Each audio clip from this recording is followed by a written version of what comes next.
Tomorrow, the House will vote to give the Vice President, Mike Pence, 24 hours to invoke the 25th Amendment to remove President Trump from office. If the Vice President doesn't play ball, the House will vote on the impeachment resolution on Wednesday at the earliest. A vote would need a simple majority, and with the Democrats in charge, that is almost a certainty. At that point, things get more complicated. Option one is that the House tells the Senate to start a trial immediately, but it's unlikely with just 9 days left until a new president is inaugurated. The other option is to take the proceedings forward after the first 100 days of President Biden being in office, thus giving the new president time to pass his first orders of business. Well, also your viewership. Well, I'm now joined from Poland by the writer and historian Anne Applebaum, and here by the Washington Post columnist Henry Olsen. Thanks to both of you for coming on the programme. And let me start with you. Put this into a historical context. It's so easy to normalise the things that happen with Donald Trump, but this is really quite unprecedented, isn't it? Yes. I mean, what you just saw was the president inciting his followers to believe in a conspiracy theory that he had won the election. You saw him encouraging them, or anyway, some of them seemed to believe that they wanted him to murder the vice president. They were chanting, "Hang Pence." They brought a gallows to the event. They broke into the Capitol, something that's never been done before except during the British invasion during the War of 1812. And they looked for members of Congress, whom some of them at least were trying to kill.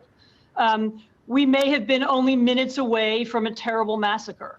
It was one of the worst terrorist incidents in American history, and we are just lucky that it ended the way they did.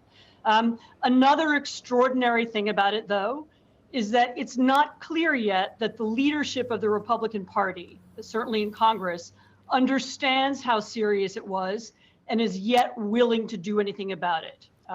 We still have a political class that is divided between people who operate on the basis of real facts and reality, and those who are still living in this world of fiction and conspiracy theory.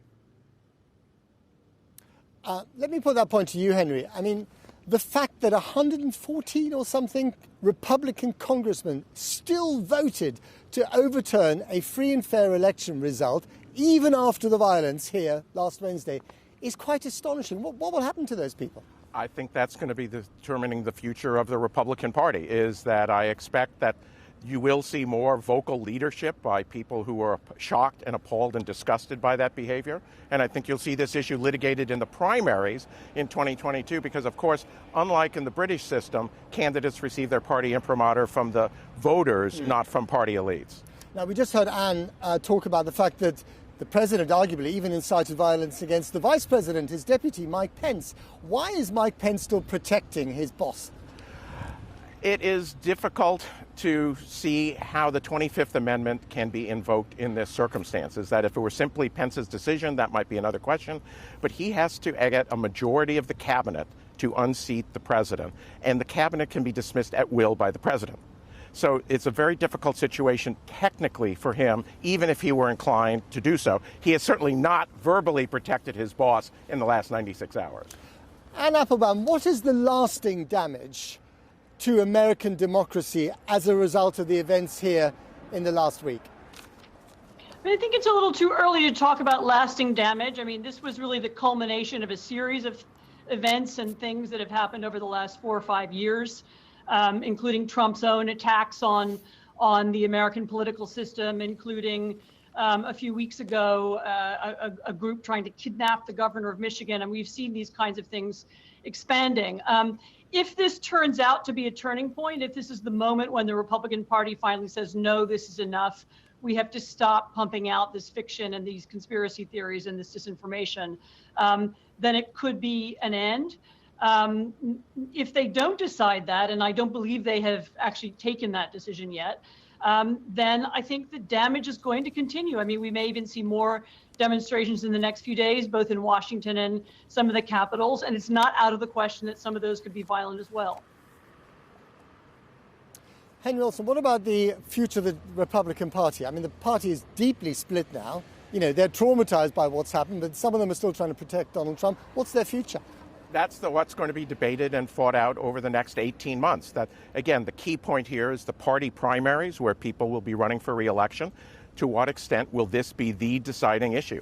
I am somebody who disagrees with Ann on some issues of what we would call populism, as we both know, but I am firmly committed to liberalism and democracy, and I am appalled by what happened, and I hope that we responsible conservatives retake our party, but that's up to the voters. Okay, talking of the voters, 74 million of them voted for Donald Trump. I mean, some of them might be put off by what's happened in the last week, but a lot of them will stay loyal to him. Where do they go? What do they do? I think this is the question over the next couple of months, and actually over the next year and a half. Even before this, roughly half of the Republican voters said that they were more a Republican than a supporter of Donald Trump. That's a strong base to build on. A poll over the weekend said only 18%. It's still 18% too high, but only 18% of Republicans approved of what's going on. One thing we know in this country is that there is often a loud minority that attracts attention, but they are a minority. And I am hoping and praying that with leadership from sane Republicans, we will prove that the hard irredentists are a minority and not a majority.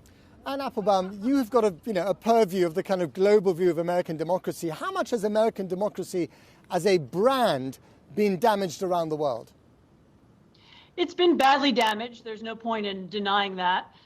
It was badly damaged by Trump's foreign policy over 4 years, by his cuddling up to dictators, by his evident and open disgust for his Western partners and democratic institutions.